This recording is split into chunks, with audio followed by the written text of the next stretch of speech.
Howdy ho, boys and girls, and today Chernobylite is a stalker through at minimum wages, with low levels, strange base management, and very uncomfortable shooting. On the other hand, it's a very atmospheric action adventure with an interesting non-linear storyline and RPG elements. Considering that before they released Stalker 2 for at least another year? No one seems to believe that the game will be released on time, obviously. Chernobylite is quite an adequate replacement for the waiting period. Chernobylite is an anthropogenic metal crystalline highly radioactive zirconium silicate with a high uranium content, from 6 to 12%. It was found in the form of diprimal crystals ranging in a size 5 to 5000 microns in the corium. The molten mass of the reactor core 4 of the power unit of Chernobyl nuclear power plant, which flowed through the reactor vessel and then solidified in the form of stalactites, stalagmites, and lava flows.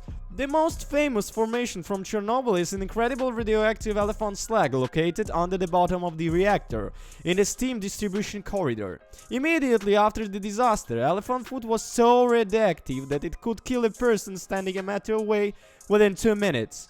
In the reality of the game Chernobyl has another important property. It is able to influence space-time. All the strangers of the zone in this game is a product of the vital activity of Chernobyl. However, the mineral is also a way to solve the problem. Chernobylite was developed by the Polish studio The Farm 51, the authors of the shooter Necrovision 2009. The Stranger makes sequel Painkiller called Painkiller, Hell and Elimination, and quite good action Get Even. The studio portfolio also includes a VR game, Attraction Chernobyl VR project, which was released back in 2016 and has since been stuck in early access status. It seems that the failure of the Chernobyl VR prompted the authors to use the experience gained from the expeditions to the zone and scans of three-dimensional objects to create an action-adventure Chernobylite. That the studio already had a quality models, it remains to add the plot and a good game mechanics. The plot was fun and I must say even quite good. Professor Igor Himyuk, 30 years after the Chernobyl accident, returns to the station to find out the fate of his fiancée Tatiana, elsewhere his wife or girlfriend, we don't know, because the word of material war are heard, who disappeared without a trace in Pripyat on the eve of an accident. He plans to search the entire zone, but first he will visit the 4th power unit in order to grab a piece of Chernobylite from which his portable device works, with creation portals to different areas of the zone. However, as it turns out later, the futuristic device has the other interesting features. Himyuk, accompanied by 2 mercenary stalkers, gets to the melted and overgrown reactor with Chernobyl, but everything does not go as planned. It's not known where another stalker is black in armor appears who pursues Igor and his companions. A shootout ensues. As a result, Igor and one of his escort jumps into the portal and find themselves in an abandoned warehouse, which becomes their refugee and headquarters. Hence, Igor and Oliver, this is the name of the former Canadian military, and later a mercenary who agreed to accompany the professor, will plan out things in search of information about Tatiana, collect resources, get acquainted with the inhabitants of the zone and prepare for the final mission, a second trip to the reactor. However, not everything is so simple. But there will be a spoiler, because without a spoiler I will not be able to tell you about the interesting, somewhat even unique mechanics that you will unlock 2 or 4 hours of play. Okay, I changed my mind. Let it be. Foraging in Chernobyl is pretty straightforward and hardly boring, even for those who hate survival. The detector eliminates all nearby useful debris, so collecting is a cinch. The local zone is not also rich in dangers, you only need to be aware of the Chernobyl fog. Wearing a gas mask solves the problem, and radioactive sites, which must be either bypassed or run quickly and then swallow the medicine for radiation.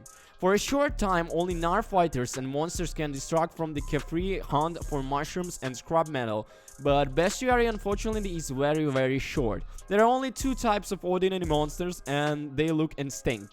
Shadows are like black and green legible something, black carriers and like brown green devil, what? Doesn't matter. But the others look quite understandable, exactly the face hugger from Aliens, repainted in different color. They even hatch from similar cocoons, only again black. Battles with the monsters in Chernobylite are always fleeting and awkward. Shooting mechanics play an important role in this. There is no standard crosshair in the middle of the screen. You can not only aim from the front side or side of the weapon, and each shot has a strong recoil. Perhaps it was intended this way. Realism, everything, but it does make it many convenient, especially if you are unlucky enough to stumble upon a fast black carrier.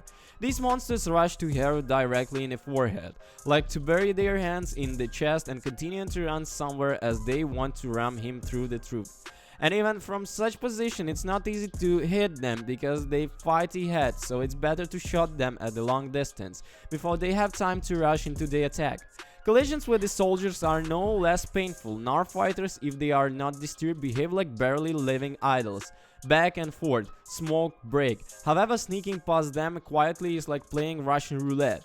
They may not notice you 10 steps away, or they can hear you through walls and immediately rush in the search, even if you have pumped their stealth skills. Each scratch with a human opponent turns into a chaos in a few seconds. The soldiers flicker back and forth, the uniforms merging with the grey green bushes and houses, but once you distinguish their outlines against a muddy background, they die, with one handshot from a machine gun, except for those in helmets. The protagonist against the backdoor of nimble enemies seems like clumsy pseudo-giant. He moves so quickly and slowly, but he is also ready to burst the bullets, especially in armor. So it turns out that either you have time to finish off the soldiers with a few shots before they started in all directions, or it will take a long and boring way to catch them in a chronic environment. Blood is a stalker with radiation sickness. It seems to be very similar, but one part of the body is missing. Others, on the contrary, are more than necessary, and the third is twisted so that it hurts to look. The developers clearly have interesting ideas, the ability to arrange the butterfly effect in previous or something with something, but the quality of their implementation is a big letdown. For most of the audience, the number of flaws and just crook moments will surely seem outrageous. And it's not all fact that I was saying, but anyway, I'll leave all the links in the description, and thank you for watching, guys. Peace.